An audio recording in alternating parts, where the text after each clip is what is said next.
Hello and welcome back to Kivy School. Today I'm going to be teaching you about Kivy clock.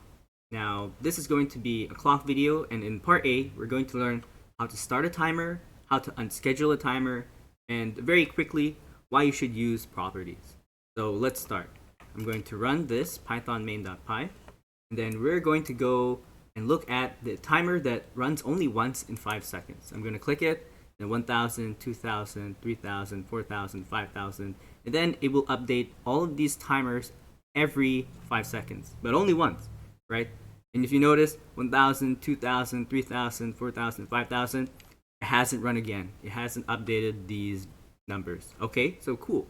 Now we have a timer only once example, and then I'm going to show you how it looks like. If we go to timer only once every 5 seconds, let's look at start timer once, right? So when we say start timer once, we just say clock schedule once, our custom function, which is going to be update count, and then this is going to be the time in seconds. So in 5 seconds, it will run update count. And if we check dev update count, all it just says is, okay, update the seconds numeric property, update the 10 seconds numeric property, update the 30 seconds numeric property. And it's a numeric property right here, and it's a Kivy properties import numeric property. Okay, so that's once every 5 seconds.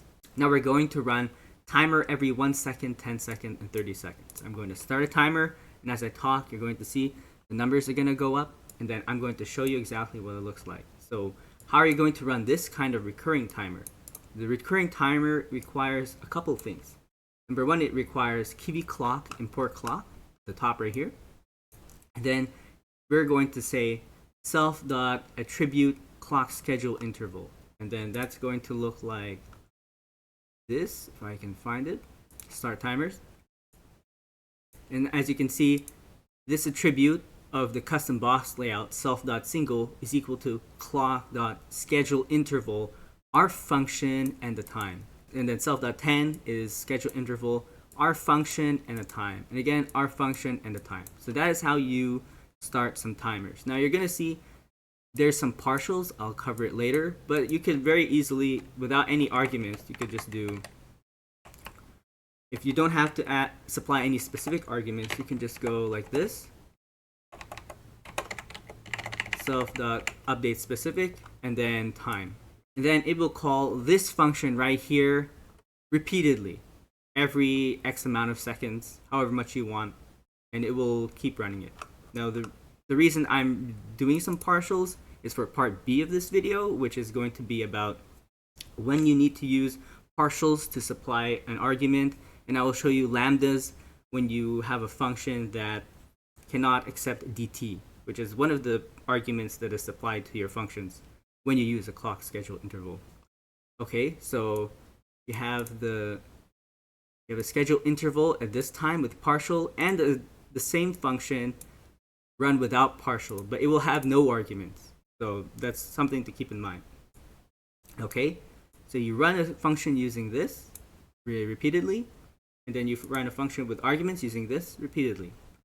Now another question is, okay, how do you unschedule these functions, right? How would you unschedule it? Well, simply put, you would say, okay, I'm going to press this button called cancel timer, and if you see, the seconds are going to stop, right? At the function cancel all timers, we're simply going to call this reference to our timer and then say .cancel.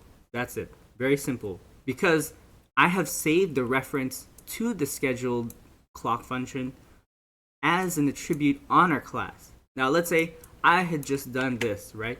Clock schedule interval. They will just run forever and have no reference to it, and I can never cancel it.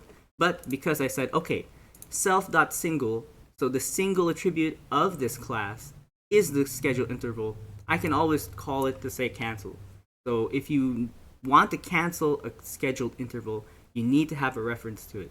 Because Python is object-oriented, the easiest way is to just say, okay, I'm an attribute of our custom box layout class, and then say I'm going to call our reference clock schedule .cancel. That's how you unschedule your clocks. So I've run through how to start a timer, and how to start a timer is like this: schedule interval, I've told you to import Kivy clock, and I've told you that you should always save a reference to your clocks because that's how you're going to call cancel. Okay? And then I've told you to save a reference, and I've unscheduled all 3 clock widgets. As you can see, the times have been stuck because I canceled the timers. And then I will go very quickly onto why use property. This seconds are a numeric property, 10 seconds and 30 seconds are a numeric property. And then to use this, just say Kivy properties import numeric property. Now this is because in my update function, I simply say self seconds plus equal 1, self 10 seconds plus equal 1, self 30 seconds plus equal 1. Why? Because when you use a property and you update that property, it will force a Kivy redraw and re-update, and will update your Kivy widgets without you having to manually update your Kivy widget itself using something like, like button.text equals self.30 seconds. You don't have to do that. Instead, if you use a property, you can just use that property, update it, and it will force a Kivy update. So that's part A done. Now I'm going to go to part B, which is calling clock functions with arguments.